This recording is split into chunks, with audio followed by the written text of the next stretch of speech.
Ibu, Bapak, dan saudara-saudari yang terkasih, pembacaan firman Tuhan berdasarkan Yesaya pasal 52 ayat 7 sampai dengan ayat yang ke-10. Bapak dan saudara-saudari, kita menyatukan diri dan hati kita mempersiapkan pelayanan firman Tuhan. Saat ini dengan penuh syukur dan sukacita, kami boleh bersama-sama memasuki rangkaian hari Natal. Dan kami berterima kasih untuk kesempatan yang indah jika kami boleh bersama-sama merayakan apa yang kami nantikan dengan penuh syukur. Engkau memberikan kesempatan pada kami melalui perjumpaan dengan orang-orang yang ada di sekitar kami, yang sesungguhnya kami yakini Engkau hadir di tengah-tengah persekutuan kami. Kami ingin menerima kebenaran firman-Mu. Mampukan agar kami mendapatkan kekuatan dan sukacita yang berasal dari-Mu sendiri. Dan biarlah firman-Mu menyapa kami, menjadikan nasihat, teguran, bahkan kekuatan di tengah-tengah hidup yang kami jalani. Kami menyiapkan diri kami, hati dan pikiran kami, agar seluruh rangkaian pelayanan firman ini berkenan di hadapan-Mu. Dan Kau memberkati kami semua, baik hamba-Mu dan setiap orang yang mendengar kebenaran firman-Mu, agar Engkau sendiri yang berbicara dan menyapa kami. Kami berdoa di dalam nama Putra-Mu, Tuhan kami, Yesus Kristus. Amin. Ibu, Bapak, dan saudara-saudari yang terkasih, Yesaya 52, ayat yang ke-7 sampai dengan ayat yang ke-10, kita baca secara litani. Saya akan membacakan bagian yang menjorok keluar, Ibu Bapak membacakannya pada bagian ayat-ayat yang menjorok ke dalam. Yesaya 52 ayat 7 sampai dengan ayat yang ke-10. Betapa indahnya kelihatan yang mengabarkan berita damai,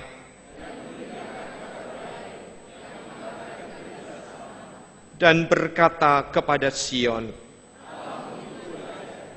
dengarlah suara orang yang mengawal engkau. Sebab dengan mata kepala sendiri mereka melihat. Bergembiralah, bersorak-sorailah bersama-sama.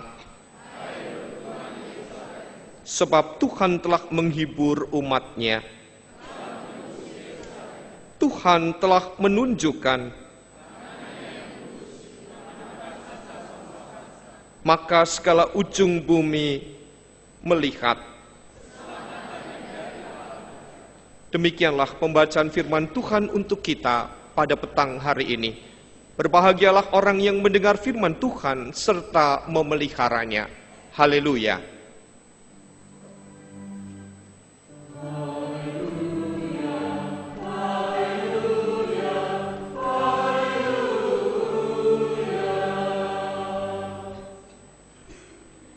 Ibu, Bapak, dan saudara-saudara yang terkasih, adakah sukacita di hari Natal ini?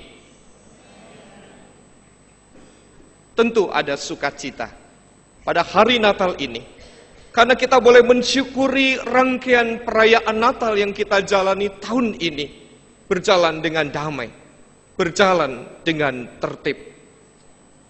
Bukan hanya di GKI Kebayoran Baru, tetapi di seluruh wilayah Jakarta, pinggiran Jakarta, di seluruh negeri ini, bahkan di berbagai tempat, suasana semarak Natal benar-benar diwarnai dengan suasana damai, suasana yang indah, suasana persaudaraan yang menjadikan kita bersukacita. Kedamaian itu juga menjadikan kita tidak was-was, tidak merasa terancam, seperti yang pernah terjadi di negeri ini pada awal tahun 2000, ketika beberapa gereja dihantui dan diancam oleh teror bom. Bahkan juga bukan hanya warga gereja yang menjadi korban dari aksi teror bom itu, namun juga saudara-saudara dari iman yang lain yang justru memperjuangkan kehidupan bagi umat yang sedang merayakan Natal. Kita ingat Ibu Bapak,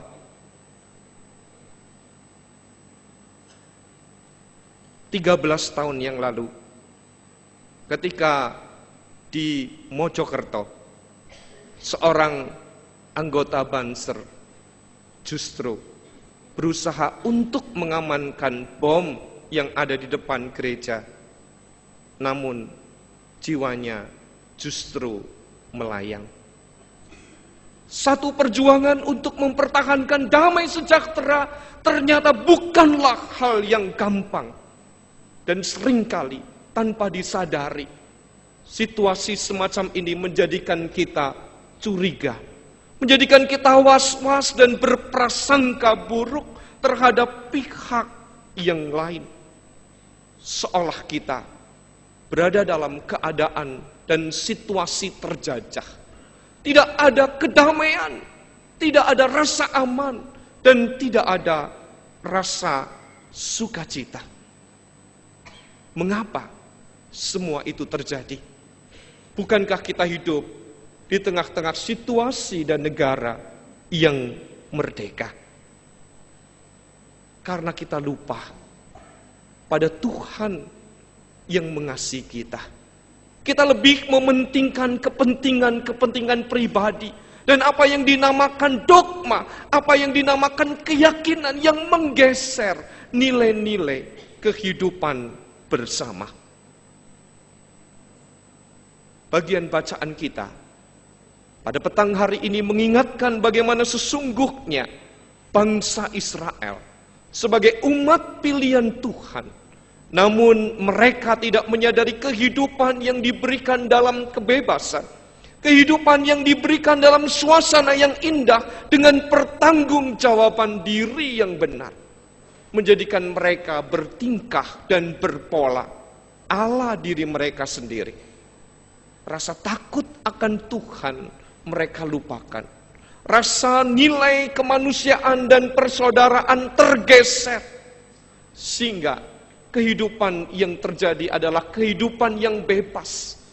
Terjadilah hubungan yang renggang di tengah hidup umat Tuhan itu sendiri. Kalaupun mereka mengatakan sebagai orang yang beriman, hanya seolah menjadi semarak suasana yang sekedar menjalankan rutinitas, bukan dilakukan dengan hati yang tulus. Perayaan-perayaan keagamaan pun bergeser, hanya sekedar menjadi seremoni, bukan dihayati dengan suasana hati. Pembuangan bangsa Israel menuju ke tanah Babel merupakan didikan bagi mereka, ibu bapak dan saudara-saudara, karena mereka mengabaikan kasih setia Tuhan. Mereka tidak menyadari bahwa kebebasan yang dijalankan di tengah-tengah hidup yang semestinya dijalani dengan syukur itu mendatangkan kebaikan dan damai sejahtera. Mereka dibuang ke tanah Babel bukan dalam waktu dekat, ibu bapak. Mereka dikuasai oleh bangsa asing dengan diawali penjarahan rumah Tuhan, bait Allah yang diserbu oleh tentara Nebukadnezar. Diambilnya perkakas bait Allah yang dipergunakan untuk peralatan suci dan penyembahan kepada Tuhan, dijadikan alat untuk berpesta pora oleh Nebukadnezar. Mengapa bisa terjadi demikian? Satu kenyataan, karena mereka melupakan Tuhan yang sesungguhnya memberikan kehidupan, yang memberikan kesejahteraan dan yang memberikan kedamaian. Bukan dalam waktu singkat, ibu bapak, mereka diangkut dan dibuang ke tanah Babel. 70 tahun mereka berada di tanah yang dikuasai oleh bangsa Babel itu. 70 tahun berarti bagi kita sama dengan 3 generasi. Orang-orang yang diangkut pada masa pembuangan itu tentu telah berganti, beranak pinak dan bercucu. Generasi yang ada di tanah pembuangan hanya mendengar bagaimana kisah yang terjadi di negeri asal, Bagaimana kemegahan Yerusalem dengan bait Allahnya yang megah hanya sekedar cerita. Mereka tidak pernah mengerti seperti apa sesungguhnya bangunan bait Allah yang dibanggakan nenek moyang itu. Di tengah-tengah kenyataan seperti ini mereka berpengharapan, kapan ya kami bisa kembali ke negeri asal kami? Kapan kami bisa membangun rumah Tuhan yang telah runtuh dan dipulihkan kembali? Situasi dan keadaan yang memang tidak menentu, ibu bapak. Keadaan yang baik yang berubah menjadi chaos. Bukan karena Tuhan tidak mengasihi mereka, namun karena sesungguhnya Tuhan sedang mendidik mereka, sedang menjadikan mereka untuk tahu bahwa Tuhan itu baik, Tuhan itu tidak meninggalkan mereka. Menjadi pergumulan bagi kita semua di tengah-tengah kehidupan berbangsa dan bernegara. Suasana krisis negeri ini yang berkepanjangan sejak reformasi digulirkan. Betapa kita semua berharap keadaan menjadi lebih baik. Namun, sebagai anak bangsa, betapa kita prihatin saat korupsi merajalela. Saat orang-orang yang dianggap sebagai panutan justru harus masuk ke dalam sel KPK. Belum lagi polemik berkepanjangan bagaimana seorang yang menjadi tahanan dilantik menjadi wali kota atau bupati. Keprihatinan yang terus menerus yang ada di tengah-tengah kehidupan bangsa ini. Belum lagi betapa mirisnya keadaan intoleransi yang akhir-akhir ini justru mencemaskan kehidupan kita. Golongan yang menganggap dirinya mayoritas bukan hanya dalam kategori agama. Dalam pandangan politik, situasi apapun seringkali dihubungkan menjadi pertentangan. Lebih memprihatinkan lagi, segala kepentingan tidak jarang dihubungkan dengan persoalan dan isu-isu tertentu. Perbedaan akhirnya memudarkan rasa persahabatan dan persaudaraan di tengah perbedaan. Bahkan kita seringkali curiga terhadap orang-orang tertentu yang mengenakan pakaian tertentu, yang berbeda prinsip dengan kita.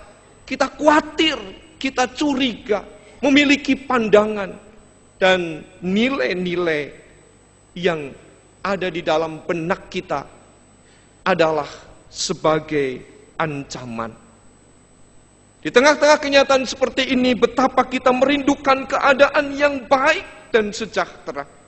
Seperti ketika bangsa Israel yang ada di tengah pembuangan di negeri Babel itu merindukan keadaan untuk dapat dipulihkan, untuk dapat kembali ke negeri asalnya. Rupanya doa, tangisan, teriakan bangsa Israel di tanah pembuangan didengar oleh Tuhan.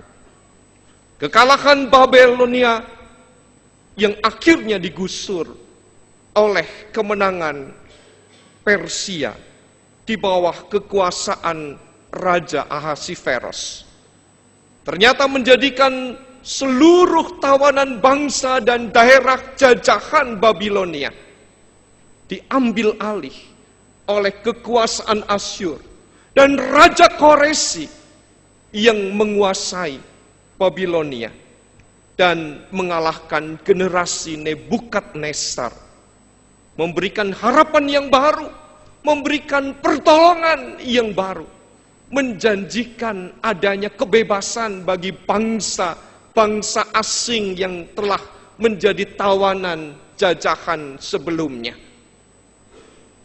Rupanya Tuhan Allah memakai Koresi, raja yang tidak mengenal Allah, untuk berpihak kepada umat yang menjadi bangsa pilihannya. Raja Koreshi itu memberikan wawasan dan harapan baru bahwa bangsa Israel yang berada di dalam pembuangan tidak lama lagi akan mendapat kebebasan. Nabi Yesaya yang menyerukan suara Tuhan rupanya melihat satu kenyataan yang luar biasa. Kalau Tuhan Allah memberikan kebebasan melalui Raja Asyur, sesungguhnya harus dimengerti bagi umat itu.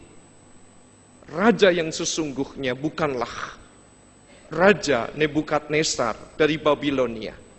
Kalaupun Tuhan Allah memakai Raja Koreshi, raja dari kerajaan Asyur, maka sesungguhnya Tuhan Allah mereka adalah raja di atas segala raja.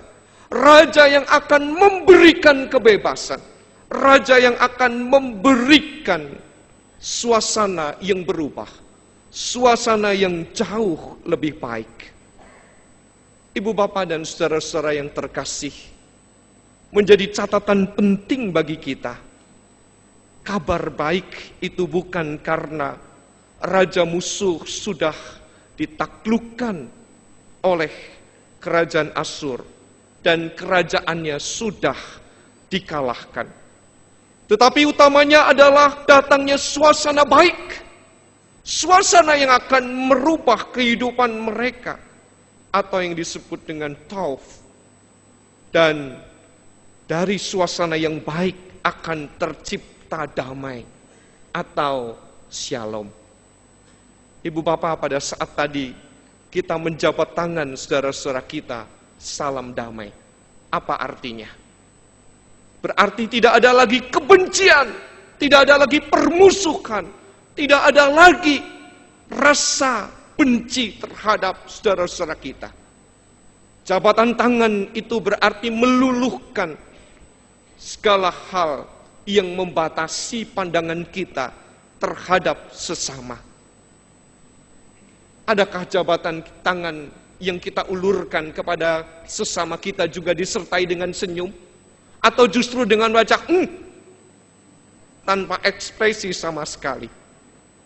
Mungkin lebih baik juga suami istri yang duduk bersebelahan ketika salam damai dilakukan, saling memberikan ciuman satu dengan yang lain. Yang tidak ada lagi permusuhan dan kebencian. Kalaupun tadi berangkat ke gereja dengan rasa mangkel karena tidak segera keluar, biasanya ibu-ibu terlalu lama bermake up.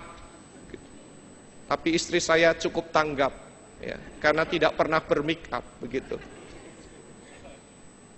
Seringkali menjadikan mangkel bagi para suami, tetapi ketika di gereja duduk bersebelahan, akhirnya memberikan salam damainya yang juga disertai dengan ciuman, yang artinya juga memberikan suasana yang melegakan di tengah-tengah situasi yang berubah menjadi lebih baik. Suasana aman, suasana yang baik tentu akan mendatangkan selamat. Oleh karena itu istri saya lebih suka dengan selamat, ya, karena dia mendapatkan keselamatan yang besar, ibu bapak. Iya ibu bapak, kalau suasana yang baik, suasana damai, berarti memungkinkan orang untuk tidak bunuh-bunuhan, untuk tidak menaruh kebencian dan dendam. Yang terjadi adalah keadaan yang penuh dengan sukacita. Ibu bapak, kalau saya bertanya, adakah sukacita pada hari ini? Ada. Karena apa? Saat ini kita merayakan Natal tidak dengan situasi yang terancam. Tidak ada berita yang menggegerkan kita. Kalau tadi ibu bapak sempat menyaksikan berita siang, perayaan Natal yang dilakukan di berbagai daerah. Suasana persaudaraan yang sungguh sangat luar biasa. Natal bukan hanya dirayakan oleh umat Kristiani, tetapi juga disambut oleh saudara-saudara lintas iman di tengah-tengah apa yang mereka lakukan. Ketika warga Kristiani di lereng Gunung Merapi mengadakan doa syukur bersama untuk hujan yang mereka terima sebagai berkat Allah, maka mereka juga dihadiri oleh saudara-saudara lintas iman yang ikut menyambut sukacita Natal, kedamaian di wilayah yang dulu dilanda oleh lahar Merapi. Betapa bersukacita juga kita pada saat ini, Ibu Bapak. Kalau Sang Raja Damai, yaitu Allah sendiri, yang dijanjikan oleh Allah melalui Yesaya, dan pada saat Yesaya mengucapkan apa yang disebut dengan Raja Damai yang akan menolong mereka, ucapan Yesaya itu belum terwujud. Namun perjalanan kehidupan yang terjadi menjadikan suasana yang benar-benar terjadi. Oh, Sang Raja Damai akhirnya datang dengan diizinkannya bangsa Israel itu pulang kembali ke tanah airnya, membangun kembali sisa-sisa Yerusalem yang telah runtuh dan hancur, sehingga terjadilah suasana yang indah dan baik adanya. Saat ini bersama dengan kita, pada saat kita merayakan Natal dan di seluruh rangkaian akhir pelayanan kita pada malam Natal dan hari Natal yang kita akhiri pada malam hari ini, bersama dengan UC Peter Choirs yang tadi menaikkan pujian Malam Kudus. Mereka telah menghasilkan prestasi internasional. Beberapa waktu yang lalu mereka menang atau membawa prestasi gemilang dalam ajang paduan suara internasional di Manila, Filipina. Malam ini mereka datang bersama-sama dengan kita merayakan Natal, Ibu Bapak. Apakah Ibu Bapak menyadari bahwa di tengah-tengah mereka, paduan suara ini tidak semuanya seiman dengan kita. Namun mereka telah memberikan kasihnya kepada kita. Berikan tepuk tangan untuk UC Peter Choirs.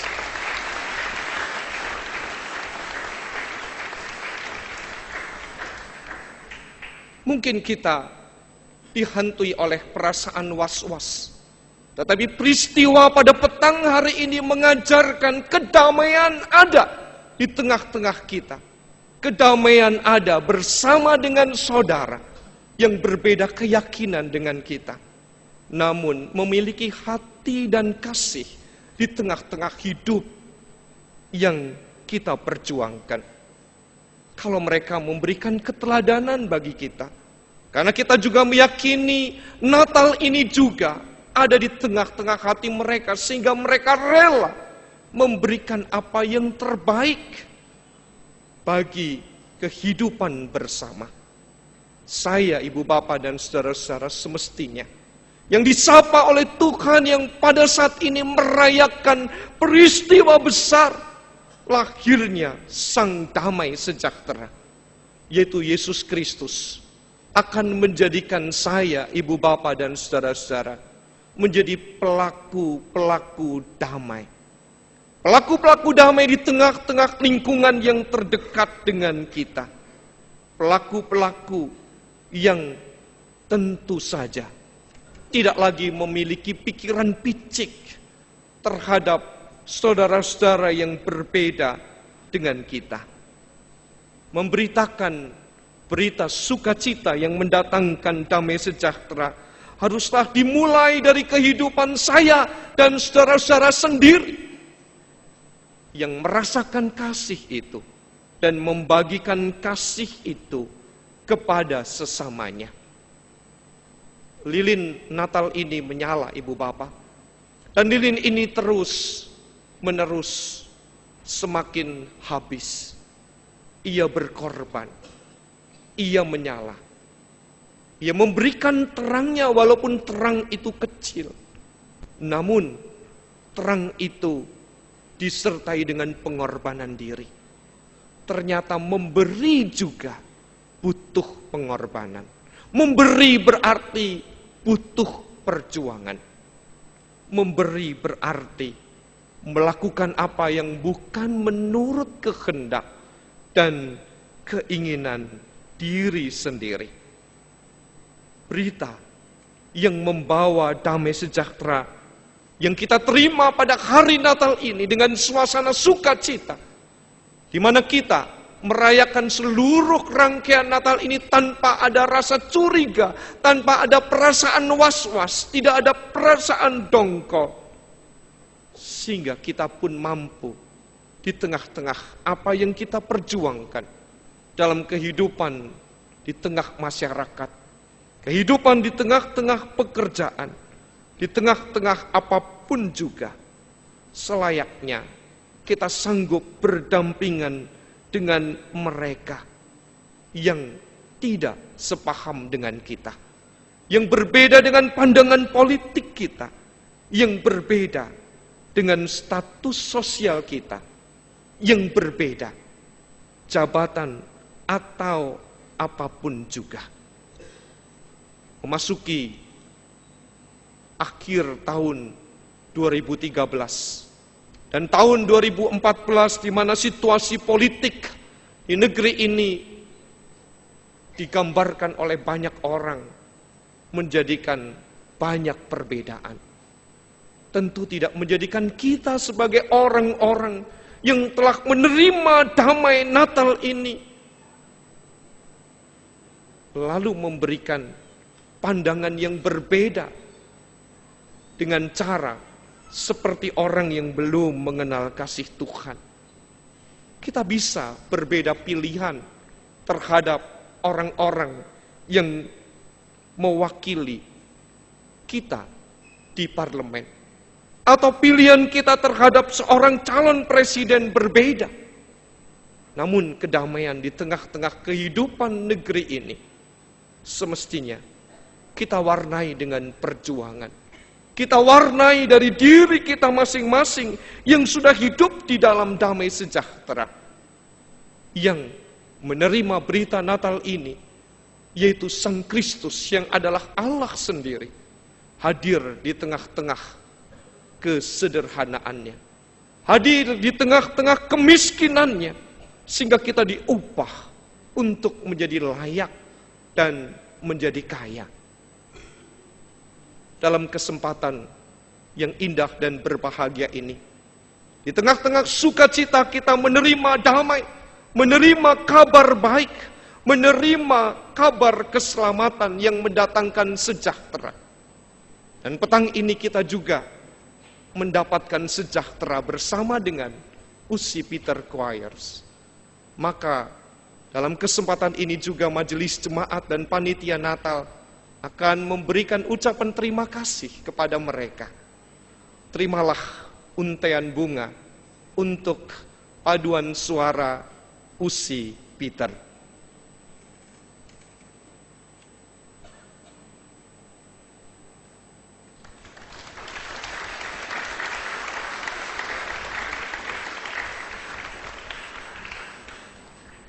Bunga mawar itu indah, Ibu Bapak. Walaupun bunga mawar itu juga berduri. Duri itu menjadikan kita berhati-hati dan waspada. Butuh perjuangan untuk dapat memperoleh bunga mawar itu dengan cara berhati-hati. Namun bunga mawar itu memberikan keindahan dan semarak keindahan persaudaraan, persahabatan yang terwujud pada malam hari ini menjadikan kita semua juga mau bersahabat, mau bersaudara, karena Sang Damai Sejahtera yang kita rayakan telah mengajarkan kita untuk melakukan hal yang terbaik. Selamat Natal, saudaraku. Tuhan memberkati. Amin.